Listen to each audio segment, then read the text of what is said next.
Why did Atiku left the PDP? Is he going to be the presidential candidate of the ADC? What is the fate of Peter Obi? Why did Atiku fail to be Nigeria's president? Well, there are quite a number of issues, but we seek to find out in the next few minutes. Hello and thank you for joining us on this latest edition of The Context. I am Ibrahim Ismail. On the show today, we shall be analyzing the political career and movement of former Vice President Atiku Abubakar from one political party to another and how it affected his chances of becoming Nigeria's president. Let's begin. There are 5 key things that we need to know. What are they? Number 1, Atiku joined the Social Democratic Party SDP in the 1990s. In 1993, he contested the party's presidential ticket but lost.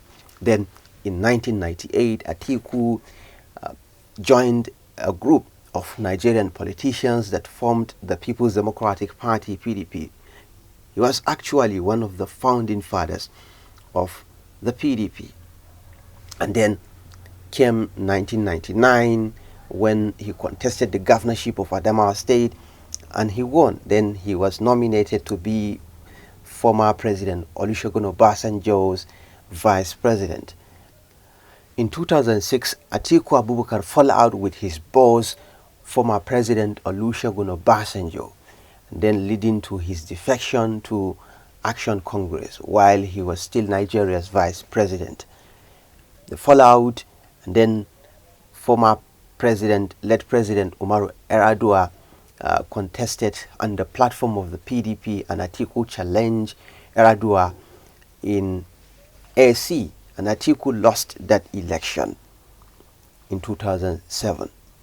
Then after that, Atiku defected to the PDP again. He returned to the PDP in 2009, and then he contested the party's presidential ticket in 2000.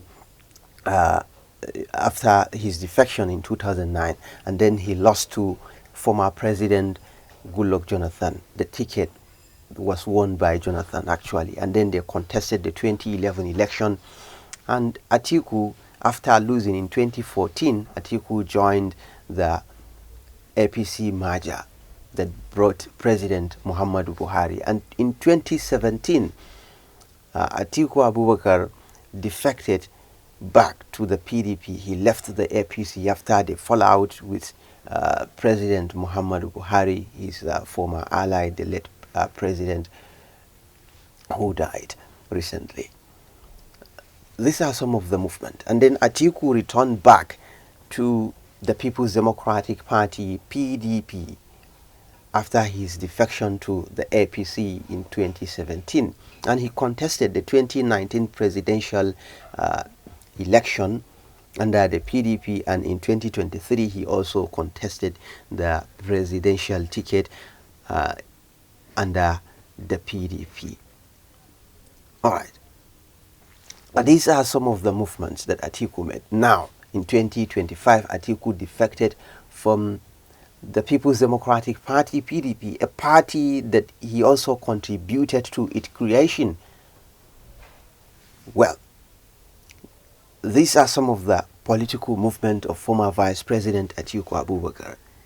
And according to critical analysis that has been conducted by so many political gurus, it is obviously clear that this movement may have scuttled Atiku's chances to become Nigeria's president in the past 25 years.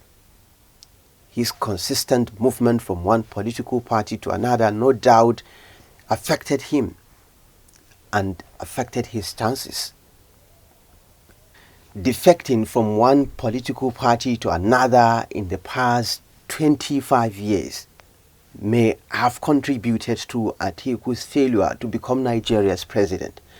Think about it. It is normal principle of life.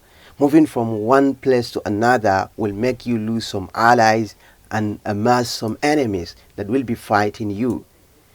And it is very clear that Atiku's movement from one political party to another, from the SDP to PDP to AC to APC and to PDP, and now he has defected from the PDP.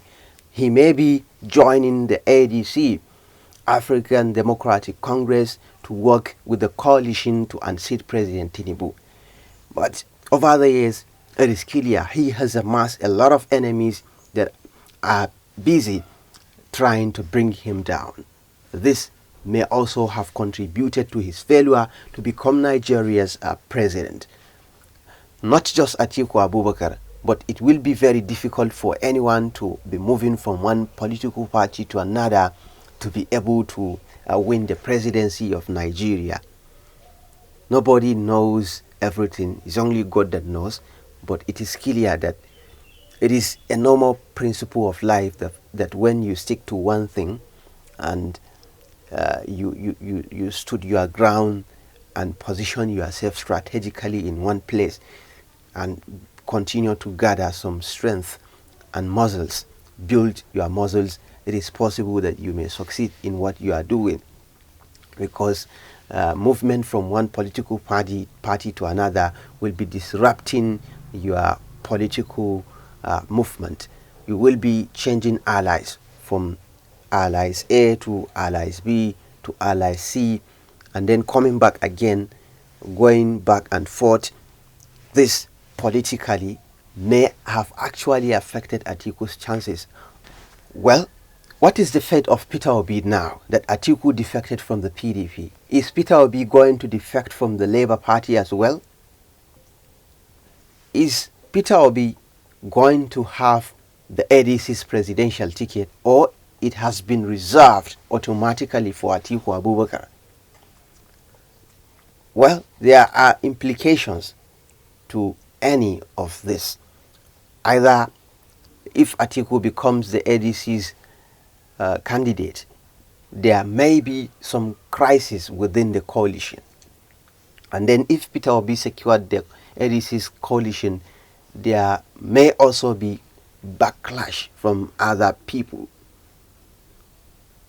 Anything that happens, it is going to have a lot of consequences. If anything happens, there must be some consequences. Do you believe that Atiku's political movement from one political party to another affected his chances, or you have an entirely different opinion? Join the conversation below. Thanks for watching The Context. I'm Ibrahim Ismail. See you in the next episode.